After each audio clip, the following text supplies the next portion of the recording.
Hello बच्चा लोग, क्या हाल चाल। मस्त और स्वस्थ। हम इसी स्वस्थता के साथ टेंस की सीरीज में पहुंच चुके हैं फ्यूचर इंडेफिनिट। ये वीडियो करीब 3 या 2 महीने के बाद प्रोवाइड कराया जा रही है, क्योंकि आपका बीच में बहुत सारा बोर्ड का प्रेशर और ऑफलाइन कोचिंग का प्रेशर होने के नाते वीडियो को अपलोड करने में थोड़ी सी देरी हो गई है। हम प्रेजेंट और पास्ट का जितना भी पोर्शन है उसे हम टोटल कवर कर चुके हैं। ठीक है, अब आज हम देखने वाले क्या, फ्यूचर इंडेफिनिट। हम इसमें देखेंगे एफर्मेटिव पूरा फुल डिटेल में।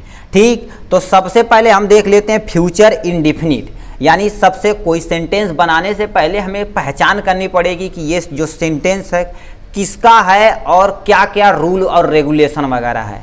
तो सबसे पहले पहचान देख लेते हैं। जिन वाक्यों के अंत में गा, गे, गी, गा आदि शब्द आते हैं तो उनका अनुवाद फ्यूचर इंडेफिनिट टेंस में करते हैं। दोबारा बोल रहे हैं, जिन हिंदी वाक्यों के अंत में गा, गे, गी आदि शब्द आते हैं तो उनका अनुवाद किसमें, फ्यूचर इंडेफिनिट टेंस में करते हैं।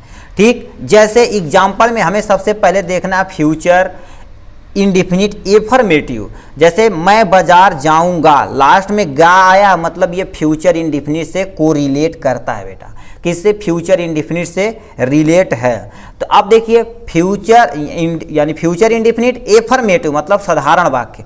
मैं बाजार जाऊंगा, न तो इसमें कोई नकारात्मक वाक्य है न कोई प्रश्नवाचक वाक्य है, इसीलिए ये भी क्या होता है, यानी एफर्मेटिव सेंटेंस। तो ये जो सेंटेंस है क्या हो गया, फ्यूचर इंडेफिनिट एफर्मेटिव सेंटेंस है। ठीक, अब ये कैसे बनाना है, कब मैं का यूज तो हम जानते हैं, आई के लिए मैं। अब किस सहायक क्रिया का प्रयोग करना है तो सबसे पहले हमें क्या पता होना चाहिए, कुछ बनाने के नियम, यानी कुछ बनाने के नियम हमें पता होना चाहिए। ठीक, तो यहाँ पर बनाने का नियम हमें दिया गया है, इसे आप ध्यान से सुनिएगा क्योंकि यही आपका बेस है। ठीक है, देखिए बनाने के नियम पे सबसे पहला पॉइंट, सबसे पहले कर्ता लिखते हैं। मतलब कोई सेंटेंस रहे तो सबसे पहले हम कर्ता ढूंढते हैं। ठीक है, कर्ता को लिखते हैं, सब्जेक्ट यानी कर्ता को लिखते हैं। उसके बाद सहायक क्रिया के रूप में शैल और विल का प्रयोग कर्ता के अनुसार करते हैं। ठीक है, कर्ता के अनुसार करते हैं, यानी किस तरह का आपका कर्ता उसी तरह से शैल और विल का प्रयोग करते हैं। अब कब शैल का और कब विल का प्रयोग करते हैं उसे हम नीचे यहाँ से बॉक्स में दिया गया है, इसे आप देखना। देखिए ये वाला आप जरूर लिखें, जितना चीज़ें लिखा रहे हैं आप नोट यदि करते जाएंगे तो आपका एकदम वीआईपी तरीके से एक वीआईपी नोट बन के तैयार हो जाएगा। ठीक है, तो कब शैल का प्रयोग करना, कब विल का प्रयोग करना, यही आपका है ना, तो इसे आप देखिए ध्यान से। समानतः अगर कर्ता INV है, मतलब समानतः यदि कर्ता आई या वी है तो सहायक क्रिया शैल का प्रयोग करते हैं। यदि समानतः कर्ता मतलब मोस्ट ऑफ द केसेस में आई और वी है तो हम किसका प्रयोग करते हैं, कर्ता यानी सहायक क्रिया के रूप में शैल का प्रयोग करते हैं। ठीक, अगर कर्ता सी, ही, दे या किसी व्यक्ति का नाम या किसी नाउन, सिंपल सा लिखो, किसी का नाम हो, चाहे शहर का नाम हो, चाहे जानवर का नाम हो, चाहे किसी आदमी का नाम हो, तो हम सहायक क्रिया के रूप में किसका प्रयोग करते हैं, विल का प्रयोग करते हैं। सहायक क्रिया के रूप में हम किसका प्रयोग करते हैं बेटा, विल का प्रयोग करते हैं। ठीक, अब ये कंडीशन तो आपको यानी लिखना ही लिखना पड़ेगा, इतना दोनों चीजें।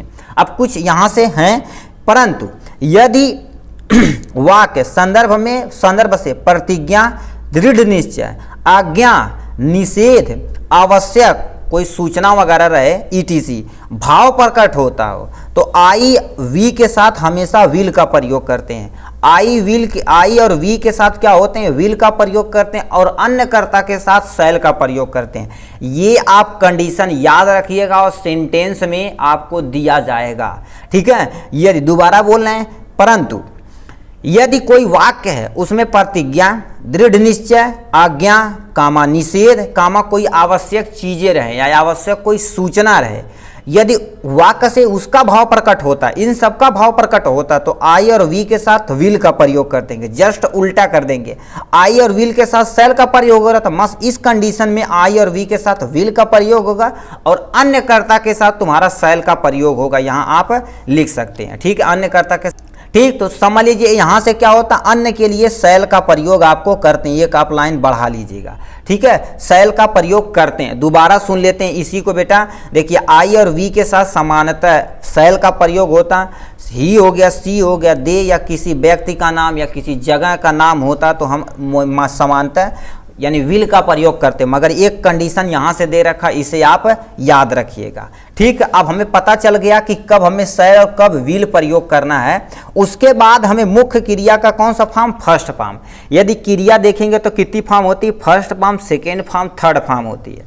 ठीक, इसी के डिस्क्रिप्शन में हम फर्स्ट फॉर्म, सेकेंड फॉर्म का, थर्ड फॉर्म का, यानी जो वर्ब का first form, second form, third form, इसी का लिंक हम दे देंगे, वहाँ से आप एक बार जरूर से देख लीजिएगा। उसके बाद शेष बचे हुए शब्द को जोड़ देते हैं, मतलब जितना भी बचा, कर्म बचा है या कोई अदर शब्द बचा, उसे उठाकर आपको क्या कर देना है, इजीली जोड़ देना है। ठीक, तो ये टोटल और टोटल बनाने का नियम था, ये आपको नियम लिखना है और यहाँ से कुछ रूल एंड रेगुलेशन है, कब सेल और कब विल का प्रयोग करता है। अब इन्हीं से संदर्भ में हम एक प्यारा सा सूत्र बनाते हैं। ठीक, तो हम एक प्यारा सा शेयर सूत्र बनाते, जो जो पढ़े और बोलिए भन भन भन भन। हम क्या बोले, सबसे पहले क्या लिखना है बेटा, कर्ता लिखना है, तो हमने यहाँ से कर्ता लिख दिया। उसके बाद क्या कर देना है आपको, सहायक क्रिया, क्या सहायक क्रिया, यानी सहायक क्रिया के रूप में क्या लिख सकते हैं, सेल का प्रयोग कर सकते हैं या विल का प्रयोग कर सकते हैं। ठीक, यदि आई और वी रहे तो सेल का प्रयोग तथा अन्य कर्ता के साथ विल का प्रयोग करते हैं। अब एक कुछ कंडीशन वहाँ नीचे भी बता दिए हमने।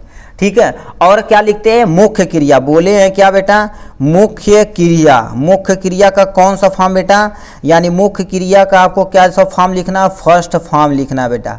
ठीक है, फर्स्ट फॉर्म लिखना ही पड़ेगा। ठीक है, ये फर्स्ट फॉर्म मुख्य क्रिया का। उसके बाद हम कर्म लिखेंगे या आप लिख सकते हैं अन्य शब्द, जितना भी बचा हुआ है अन्य शब्द आपको लिख देना और लास्ट में क्या कर देना, हिंदी रहे तो ऐसे और इंग्लिश रहे तो फुल स्टॉप आपको लगा देना है। सिंपल सा, सबसे पहले कर्ता लिखना, उसके बाद सहायक क्रिया के रूप में सेल और विल का प्रयोग कर देना, मुख्य क्रिया के फर्स्ट फॉर्म लिखना, उसके बाद कर्म तथा अन्य शब्द को लिख देना। यदि हिंदी रहे तो ये पूर्ण विराम बोलते हैं और इंग्लिश में रहे तो क्या होता है, full mark of full stop लिखते हैं। ठीक, इसी को हम इंग्लिश में थोड़ा सा लिख लेते हैं। क्या, देखिए ये आपका क्या हो, सब्जेक्ट हो जाएगा प्लस क्या लिख देंगे, हेल्पिंग वर्ब लिख देंगे। क्या लिख देंगे बेटा, हेल्पिंग वर्ब लिख देंगे। उसमें क्या हो सकता है, सेल का प्रयोग या विल का प्रयोग हो सकता है। ठीक, उसके बाद क्या लिखेंगे, मीन वर्ब लिखना बेटा। क्या लिखना है, मीन वर्ब लिखना, वो भी कौन सा फॉर्म, इसका फर्स्ट फॉर्म लिखना पड़ेगा। ठीक है, फर्स्ट फॉर्म लिखना पड़ेगा। उसके बाद आपको क्या लिखना पड़ेगा, ऑब्जेक्ट लिखना पड़ेगा। अदर वर्ड जितना भी बचा रहेगा, अदर वर्ड को आपको ऐसे लिख कर और लास्ट में क्या लिख देना है, फुल स्टॉप आपको लगा देना। इतना था आपका टोटल और टोटल सूत्र। ठीक, हमने बनाने का नियम देखा, सूत्र देखा। अब चलते हैं वाक्य दो चार बनाते हैं जिससे हमारा कॉन्सेप्ट ज़्यादा क्लियर हो सके। ठीक है, तो यहाँ से कुछ वाक्य दे रखा, इसे आप ध्यान से सुनिएगा और यदि आ रहा है तो बनाना जरूर पहले ही करिएगा। ठीक है, लिखा वह नई नौकरी करेगा, वह नई नौकरी करेगा, मतलब जो नई नौकरी है उसे करने वाला है। तो हम सबसे पहले क्या बोले हैं, देखिए आपके सामने जो चीज़ें हैं पहले उसी पे हम बेस करते हैं। वह सबसे पहले क्या लिखना, कर्ता लिखना। कर्ता क्या है, वह है, तो हमने क्या कर दिया, ही लिख दिया। ठीक, हमने बोला ही, सी, दे या कोई भी व्यक्ति का नाम रहे, किसी का नाम रहे तो हमें क्या कर देना, विल का प्रयोग करना। तो हमने क्या कर दिया, विल का प्रयोग कर दिया, कोई टेंशन नहीं है। उसके बाद मुख्य क्रिया पे आते हैं। मुख्य क्रिया का फर्स्ट फॉर्म, यानी देखो नौकरी करना, तो हम करना का मतलब ये नहीं लिख देंगे डूड, ये सब नहीं लिखेंगे। नौकरी करना मतलब ज्वाइनिंग होता है, तो हम क्या लिख देंगे, ज्वाइन लिख देंगे। ठीक है, अब क्या कर रहा है, नई नौकरी, तो ए न्यू जॉब लिख देंगे। ठीक, तो ये आपका बन के तैयार हुआ। देखिए, he will join a new job, ये आपका वह नई नौकरी करेगा, इसका ये बन के तैयार हो गया। ठीक है, अब आते हैं किस पे, बच्चे मैदान में खेलेंगे। क्या बोलेंगे, बच्चे मैदान में खेलेंगे, तो करता क्या, बच्चे, तो हम क्या लिख देंगे बेटा, द चिल्ड्रेन, क्या लिख देंगे, द चिल्ड्रेन। ठीक, अब हमें कंडीशन है कि शैल लगाना है या विल लगाना। बच्चे मतलब किसी का नाम हो तो हम क्या लगा देना है, विल का प्रयोग कर देना, हमने विल का प्रयोग कर देना। अब क्या खेलेंगे मतलब हम जुड़ना मुख्य क्रिया, तो मुख्य क्रिया खेलना हो गया, खेलना का क्या हो गया, प्ले हो गया, तो हमने यहाँ से प्ले लिख दिया। कहाँ खेलेंगे, मैदान में खेलेंगे, तो हम क्या लिख देंगे, इन द फील्ड। किसमें, इन द फील्ड। अब लग देंगे फुल स्टॉप यहाँ से लगा देंगे। जैसे जैसे बेटा कहा है वैसे वैसे आप निकालते चले जाइए, आपका 150% सही होगा।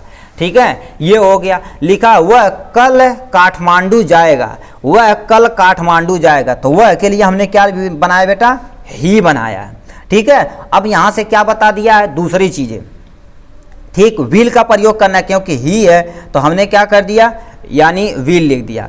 जाना का क्या हो जाएगा, गो हो जाएगा, यानी कहाँ जाएगा, काठमांडू, टू काठमांडू, काठ, ठीक है, काठमांडू,